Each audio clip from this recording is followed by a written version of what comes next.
In the shadows of Greek mythology lies a figure both feared and misunderstood, Medusa.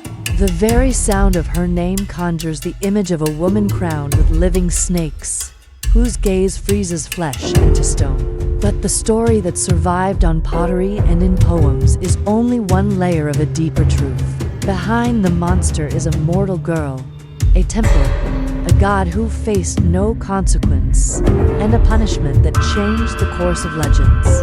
Tonight, we peel back the armor of myth and ask a simple question with a complicated answer. Was Medusa truly a monster, or a victim the gods chose to hide behind a curse? Long before statues clustered around her lair, before heroes whispered her name like a dare, Medusa was human. She was not born with serpents for hair. In the most influential telling, she was a celebrated beauty so striking that poets struggled to describe her. Without sounding bewitched, she served as a priestess of Athena, the goddess of wisdom and strategic war. Inside a temple where silence and discipline kept the world at bay, there she lived under vows of chastity.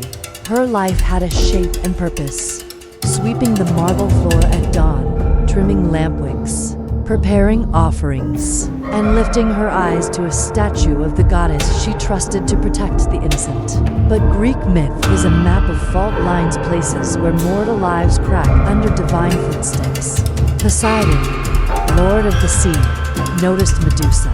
Some versions say he seduced her, others say he took what he wanted by force. The one detail that never changes is the setting. Athena's temple, holiest ground, a sanctuary. It should have been the one place where a mortal girl could say no and be heard. Instead, the god of the sea left without consequence, like a tide pulling back from a shore it has swallowed in thousands of years. And the mortal who had wronged was the one who died. When Athena discovered that her temple had been defiled, her anger was real. But anger needs an outlet, and on Olympus, gods rarely punish gods. The weight of divine outrage fell on Medusa. The curse was not a word, it was a transformation. Her hair, the very symbol of life, drawn so many eyes, and split into serpents, nesting and hissing monsters. Her gaze, her power to meet the world on equal terms was twisted into a web.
Answer to anyone. To understand how her fate collided with the heroes, we have to step away from the cave and follow another thread to a prophecy. A king and a child hidden in a shower of gold. Perseus, king of Argos, received an oracle that his daughter Athena would bear a son who would kill him. Kings who fear fate do foolish things. He locked Athena in a bronze chamber beneath the palace. Zeus, who never met a boundary he didn't try to cross, entered the chamber as a rain of gold. From that strange union, Perseus was born. Perseus, unable to kill his own blood, set mother and child adrift in a chest upon the sea. The waves carried them to the island of Seriphos, where a fisherman named Dictys hauled them ashore and gave them shelter. Years later, Seriphos had a problem. A king who wanted Athena for himself. Polydex, Dicty's brother, needed a way to remove the inconvenient son who protected his mother. He announced a banquet and demanded that every man bring horses as tribute. Perseus had none to give. "Bring me the head of Medusa." Then the king said, smiling the way men smile when they send boys to die. It was a trap, but traps sometimes trigger the wrong mechanism. The gods were watching. Athena and Hermes came to Perseus with instructions sharper than any blade. If he was to face Medusa and live, he had to fight methodically, not gloriously. He would need specific tools and exact knowledge. First, he sought the three ancient sisters who shared a single eye and a single tooth, passing them between wrinkled hands. Perseus waited in the dark until the eye hung in midair, and then he snatched it. Bargaining with their sight, he forced them to reveal what only they knew: the location of the nymphs who guarded the gifts he needed. From them he received winged sandals to ride the wind, a curved blade sharp enough to shear fate from flesh, a magical pouch called the kibisis to carry a head no mortal should touch, and the cavalcades that floating in invisibility. Finally, Athena gave him a mirror bright shield polished until it refused to hold any image except the metal. Perseus slipped the head into the pouch. The other organs were open and howled. He fled.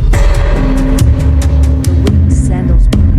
Medusa's power did not die. Her head could end any chase. Anyway, drops of her blood struck the reeds along an African shore, and, the story says,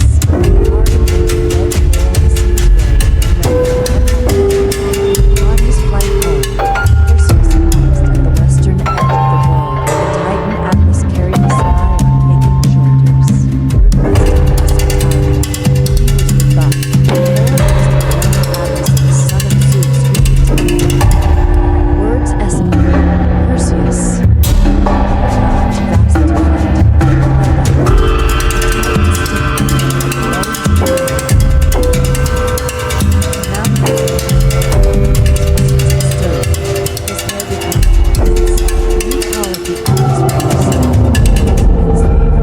defend. Next came the rest of the Perseus' future. If he they he saw a vision into the rock.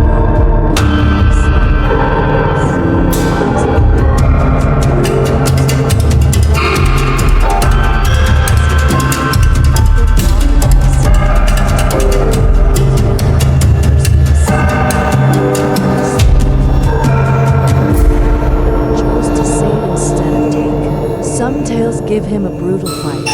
The sea rose, he dove, the blade flashed and flashed again. Others say he used Medusa's head, ending the threat with a single look. Either way, he freed Andromeda and married her. Heroes often get a wedding for a victory. Few get one for a mercy. But the promise that began this journey still needed to be kept. On Seriphos, the king who sent Perseus to die was pressing to gnaw harder each day. Perseus walked into the hall where Polydex and his sycophants feasted, and he played the one card no one expected to be real. "You wanted the head of Medusa," he said. The room made a sound people make when they think a joke is cruel. Perseus pulled the head from the pouch. The banquet cooled. Laughter froze mid-echo. The king became decoration. When it was over, Perseus handed rule to Dictys the good brother, the fisherman who had once pulled a mother and child from the sea. The final chapter belongs to Athena. Perseus, the weapon returned, offered Medusa's head to the goddess who had both armed the hero and cursed the woman. Athena set it at the center of her aegis, her shield or breastplate, so that the Gorgon's face would frighten enemies before they even drew near. The paradox is perfect. A goddess uses as protection the very power she forced upon an innocent. The Greeks placed that staring face the Gorgonian on doors, shields, temples, and coins. It was an apotropaic image, a sign meant to ward off evil by scaring it away. The frightened became the frightening. The silenced became a voice etched in stone across an empire. But myths multiply, and not all of them protect Medusa's humanity. In older, archaic art, she is not a wronged maiden at all. She is a primordial terror with tusks and a lolling tongue, born monstrous alongside her sisters. That version makes Perseus a simple slayer of beasts. Then Rome, with Ovid's pen, softened and complicated her into a beautiful for gain desire. To traditions, to moral compasses, one that sees evil as an ancient thing to be conquered, another that sees evil in how the powerful decide who is to blame. Both coexist, because myths are mirrors that change whoever holds them. What did the ancients think of snakes meant? Serpents shed their skin. To some, Medusa's are perceived as something the world calls dangerous. Snakes also guard thresholds, doorways, temples, the line between life and death. Medusa became the ultimate threshold guardian. The living did not pass them, placed at the edge of the map where arrogance means consequence. And her gaze, stone perhaps her what happens when a person not as human but as a trophy that to terror nothing about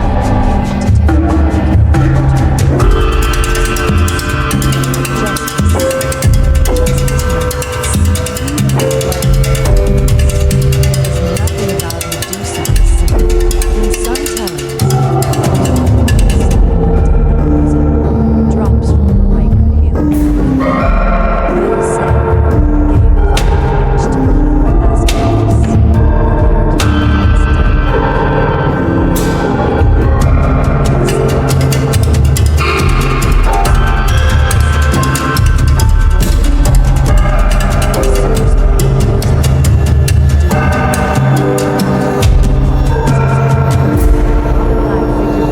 She lunges with wild eyes.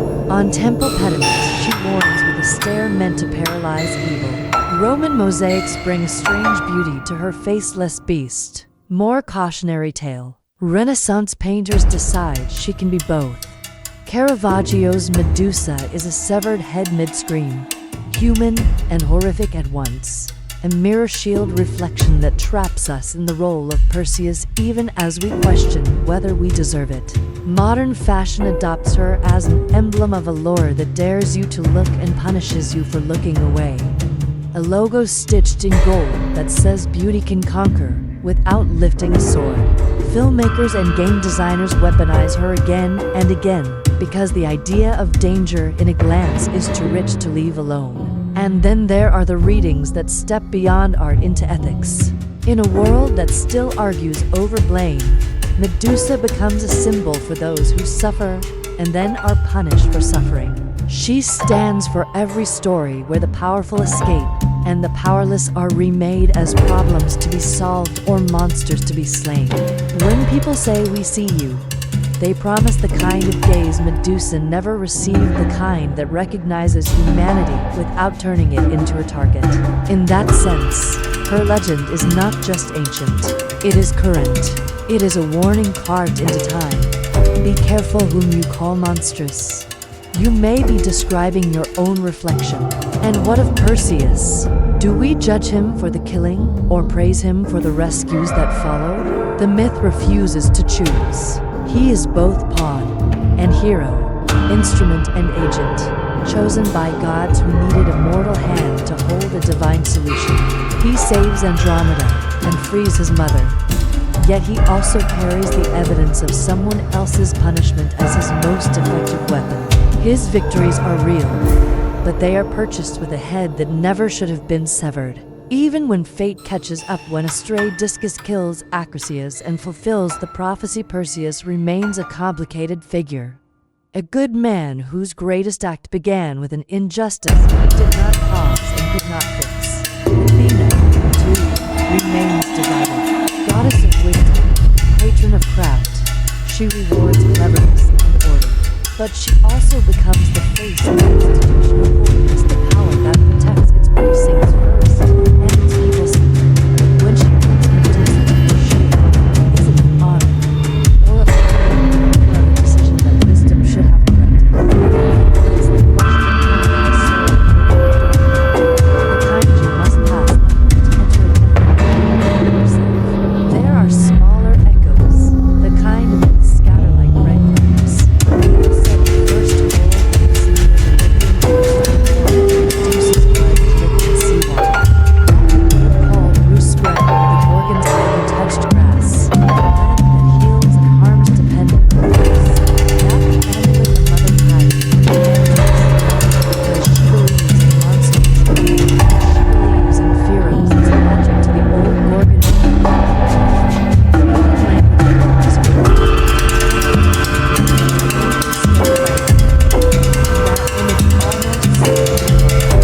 is a warning dressed as a woman. She is what happens when beauty becomes a weapon because the world wouldn't let it stay a gift. So monster or victim, the easiest answer is both, but both can be a dog.